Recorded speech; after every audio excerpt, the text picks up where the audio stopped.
Perkenalkan, saya Basel Rizky dan teman saya sebagai guru prof dan saya Jumpa Sini. Saya Gibran dari tim program.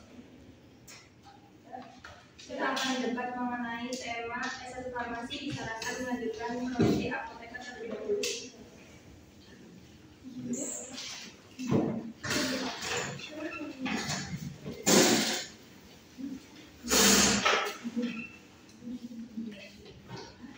Ya, jadi saya itu harus memiliki keunggulan lebih dengan ketika farmasi sepakat melanjutkan apoteker. Jadi itu akan meningkatkan nilai plus tersendiri akan skill kemampuan dalam prakteknya. Menurut saya dengan di bawah naungan dari American Society of Health System Pharmacist, di mana keluaran S1 farmasi adalah seorang farmasi atau apoteker dengan kurikulum yang telah baik di sana sehingga satu paket sepaket sehingga tidak ada istilah kerja dulu. Dari kami tidak setuju kalau mengapa lulusan farmasi itu tidak cukup. Karena kita itu wajib dari mengambil profesi tertentu. Itu tergantung pilihan kalian ke depan, tapi di lapangan akan lebih banyak peluang yang diterima bagi apoteker. Ada perbedaan besar baik dari tugas, tanggung jawab, gaji dan peluang di luar sana untuk lulusan sarjana farmasi dan apoteker. Percayalah, ketika perusahaan farmasi akan mencari lulusan apoteker daripada hanya lulusan sarjana satu farmasi. Dan untuk bekerja di layanan klinis seperti klinik, apotek, rumah sakit dan puskesmas, tidak bisa dipungkiri bahwa penambahan 1,2 tahun untuk kuliah di proses ini sangatlah worth it untuk masa depan. Kurikulum S1 saja belum catat nama. Sebenarnya kurikulum S1 saja belum setara mau diwajibkan, harusnya dibenahi terlebih dahulu sehingga bertahap. Bagaimana memfasilitasi penyebaran perguruan tinggi yang tidak memiliki program profesi apoteker, apalagi sekarang lebih banyak contohnya di Jawa Barat. Ketika mau menjadi apoteker, syaratnya harus ada akreditasi, punya rumah sakit dan juga Mekanisme dengan mengintegrasikan pembelajaran yang didapatkan di apoteker dengan pembelajaran yang didapatkan di sarjana, misalnya berpakaian sertifikat nulis sarjana, kemudian praktek kerja lapangan sebagai salah satu syarat lulus lalu dilakukan ujian kompetensi kelas 3, sehingga kita akan langsung mendapatkan sarjana farmasi yang memiliki keterampilan sebagai profesi apoteker. Dipakaikan gaya yang lebih outputnya adalah lulusan farmasi akan melakukan pekerjaan kefarmasian. Salah satunya adalah konselor obat. Syarat untuk menjadi konselor obat harus seorang apoteker. bahwa role model kapitalis di mana orientasinya bukan kreatif pekerja tapi kreatif user. Bahwa contoh owner Kalbe yang seorang dokter, owner Mensa Group yang kuliah di farmasi aja nggak selesai, ketua BP Jamu, sarjana ekonomi, mereka sukses di bisnis farmasi yang penting. Itu impact bukan status. Kalau itu kan mengenai efisiensi waktu ya. Kalau nggak lanjut profesi, mending ngambil D3 atau farmasi. Karena satu S1 itu sudah nggak diakui sebagai tenaga kesehatan dalam farmasi. Jadi nggak adil jika S1 disetarakan dengan D3 karena D3 lebih banyak mengambil kerja prakteknya. Jadi lebih baik kalau sudah mengambil S1 farmasi melanjutkan apoteker, profesi apoteker. Ya, memang sarjana farmasi bisa bekerja apa saja. Contohnya ingin di bidang manajemen bisa menjadi medical representatif atau sales obat. Tapi tetap saja jadi bawahan karena buat menjadi manajer harus menjadi apoteker terlebih dahulu. Dan bisa saja kalau sama ada kerja manajemen dan teknologi yang sudah berada dari dunia.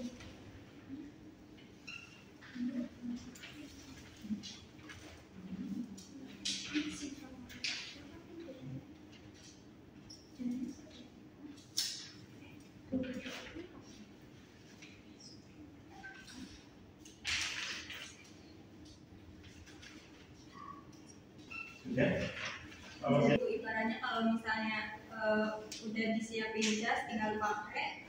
Memang kuliah profesi farmasi itu tidak mudah ya, tidak semudah tinggal pakai jas.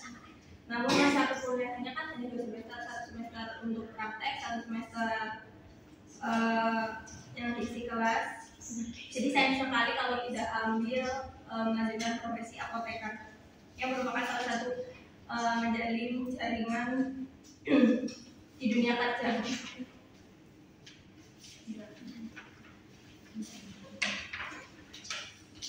Karena kan apoteker itu kan pilihan bukan wajib, jadi nggak semuanya harus ke apoteker.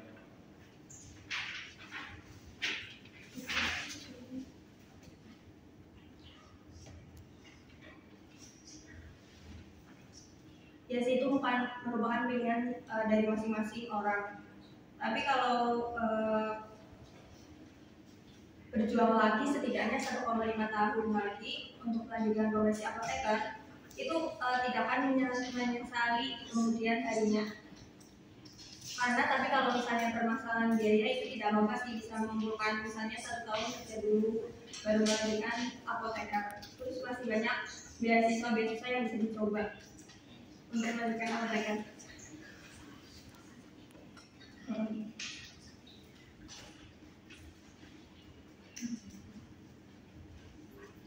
Bisa kayak itu tadi kan semua orang itu belum tentu bisa melanjutkan apoteker karena menyangkut ekonomi, kemudian kayak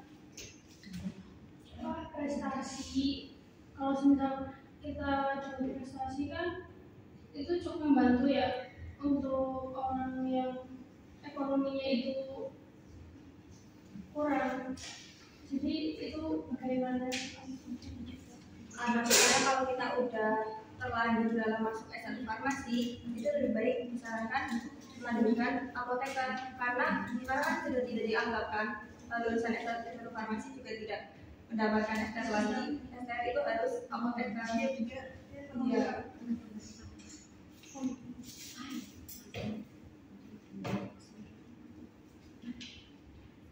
Harus bekerja di bidang apotek kan. Kalau satu farmasi itu bisa menjadi kayak guru SMK farmasi gitu, atau kita bekerja di industri farmasi, atau pun menjadi kayak pelayan, cukup menjadi pelayan di apotek saja gitu. Itu bagaimana? Tapi kebanyakan sekarang hampir 80% perusahaan farmasi itu akan mencari lulusan apoteker daripada hanya lulusan S1 farmasi. Kalau misalnya nggak melanjutkan apoteker, mending jangan di S1 farmasi, langsung D3 aja, kalau nggak SMK farmasi. Kalau yang sudah terlanjur, bagaimana Melanjutkan apoteker? Nah, kalau terkait dengan ekonomi dan juga ya, kembali ke seperti yang tadi, Ya bisa berhenti dahulu 1 tahun untuk mengumpulkan uang tersebut untuk melanjutkan S1 untuk melanjutkan profesi apoteker. ya. Karena kalau udah terlanjur S1 farmasi, lebih baik melanjutkan apoteker.